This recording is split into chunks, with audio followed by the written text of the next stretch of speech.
Baik, perkenalkan nama saya Noni Simbolon dengan NIM 1020230112. Di sini saya akan menjelaskan materi yang pertama tentang konsep manajemen sumber daya manusia. Manajemen sumber daya manusia merupakan suatu proses dalam pemanfaatan sumber daya manusia secara efektif dan efisiensi yang melalui suatu kegiatan perencanaan, pengorganisasian, pengarahan, dan pengendalian dari semua aspek menjadi kekuatan personal maupun gabungan untuk mencapai tujuan. Menurut PPSDMK atau Pengembangan dan Pemberdayaan Sumber Daya Manusia Kesehatan Kemenkes Republik Indonesia tahun 2017, sumber daya manusia kesehatan merupakan salah satu peran penting tenaga kesehatan, termasuk tenaga kesehatan strategis dan tenaga pendukung dalam kesehatan yang terlibat dan bekerja maupun mengabdikan diri dan menjalankan proses manajemen kesehatan dalam bidangnya. Definisi dan konsep sumber daya manusia. Dapat kita ketahui bahwa SDM merupakan gabungan dari dua variabel, yaitu sumber daya dan manusia.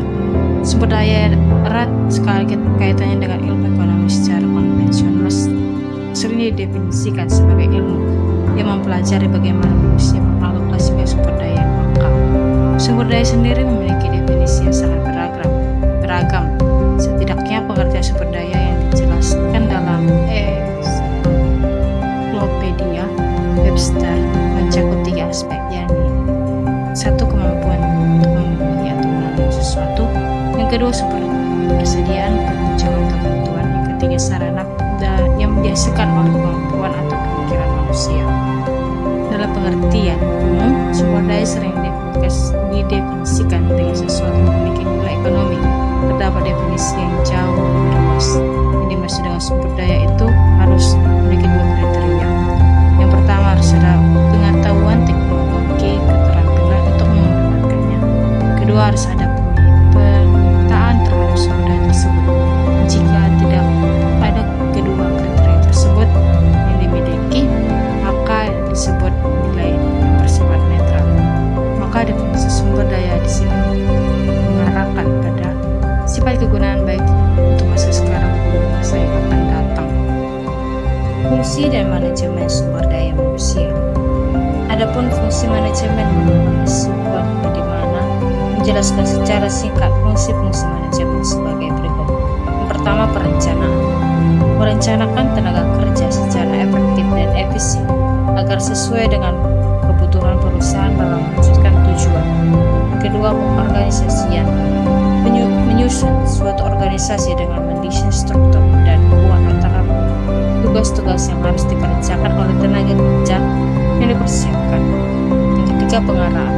Kegiatan mengarahkan semua karyawan agar mau bekerja sama dan bekerja secara efektif dan efisien dalam membantu terciptanya tujuan perusahaan, karyawan, dan masyarakat. Yang keempat, pengendalian.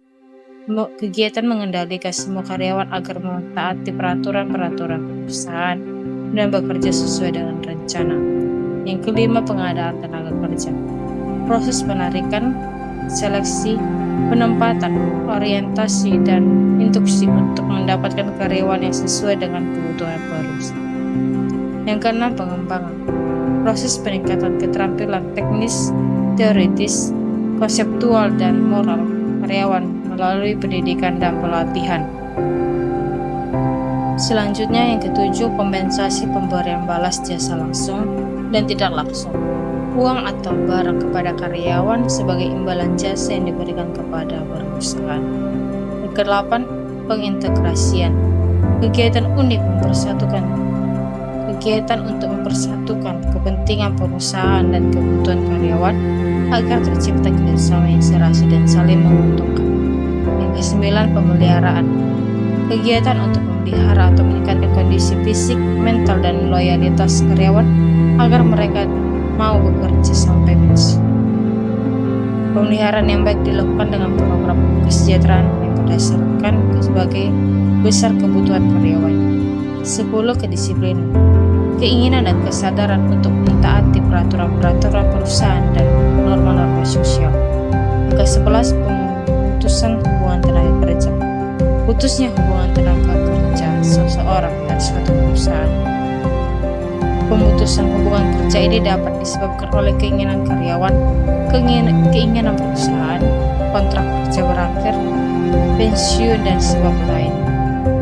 Berikut ada beberapa fungsi manajemen sumber daya manusia: perencanaan, pengorganisasian, pengarahan, dan pengendalian. Fungsi manajemen sumber daya manusia meliputi perencanaan kerja yang efektif, pengorganisasian struktur dan hubungan kerja, pengarahan untuk memotivasi dan pengendalian agar kinerja sesuai standar. Contoh, perusahaan merancang strategi rekrutmen, membentuk struktur organisasi, mengarahkan tim produksi, dan memotong hasil kerja. Berikut contoh kasus yang pertama.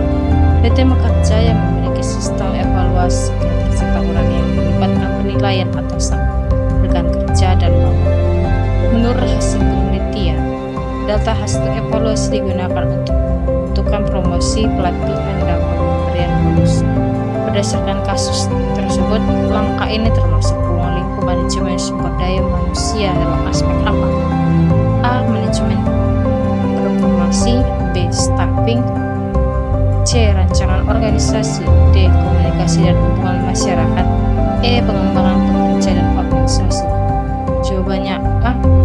Karena evaluasi kinerja, penilaian prestasi, dan pengukuran hasil kerja merupakan bagian dari manajemen reformasi. Berikut contoh kasus yang kedua.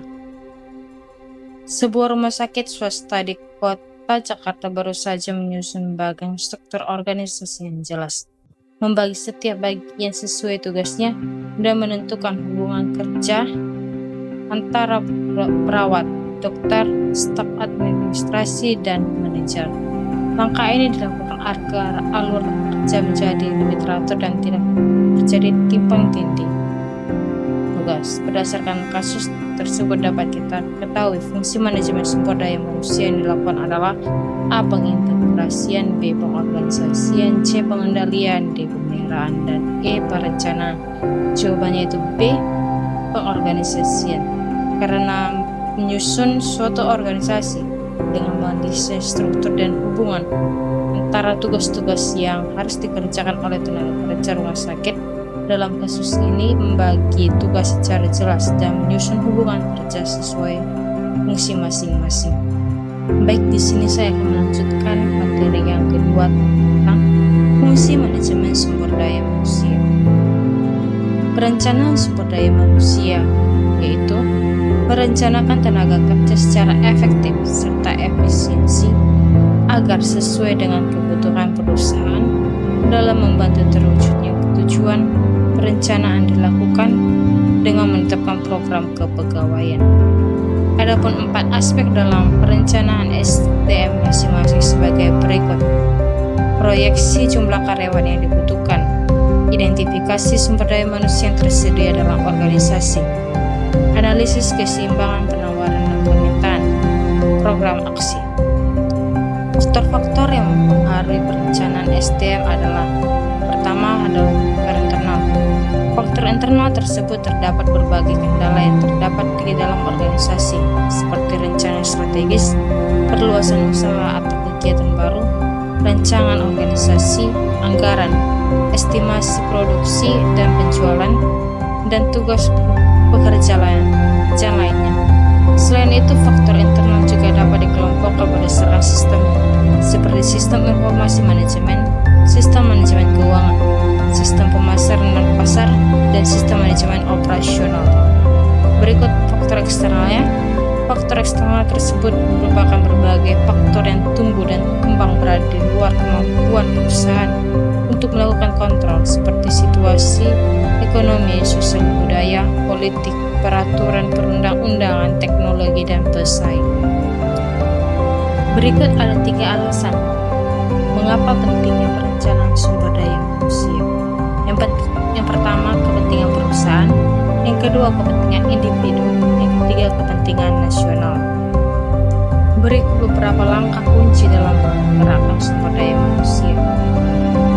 Pertama, motivasi. Yang kedua, pengembangan karya. Yang ketiga, kepemimpinan yang efektif. Yang keempat, komunikasi yang efektif. Yang kelima, pengakuan dan pendidikan. Keenam, pemberdayaan karyawan. Ketujuh, keseimbangan kinerja hidup. Ada pun beberapa langkah dan praktik yang umum digunakan untuk mengontrol sumber daya manusia. Yang pertama, perencanaan tenaga kerja. Yang kedua, rekrutmen dan seleksi. Yang ketiga, orientasi dan pelatihan. Yang keempat, penilaian kinerja. Yang kelima, manajemen kerja. Yang keenam, pengembangan karir. Yang ketujuh, pengelolaan konflik dan kesejahteraan. Yang kedelapan, pengelolaan kompensasi. Contoh kasus yang pertama, dalam rapat manajemen, direksi menetapkan bahwa divisi pemasaran dan divisi produksi harus bekerja dalam tim lintas fungsi dengan pembagian peran yang jelas dan saling melengkapi. Keputusan ini merupakan contoh dari fungsi A. Perencanaan, B. Pengorganisasian, C. Pengarahan, D. Pengendalian, dan E. Evaluasi. Jawabannya B. Pengorganisasian.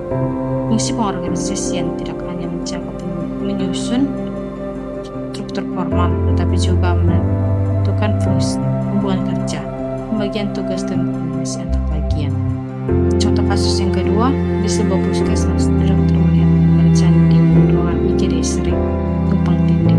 Ada beberapa perawat yang mengurus administrasi, sementara petugas administrasi membantu pasien.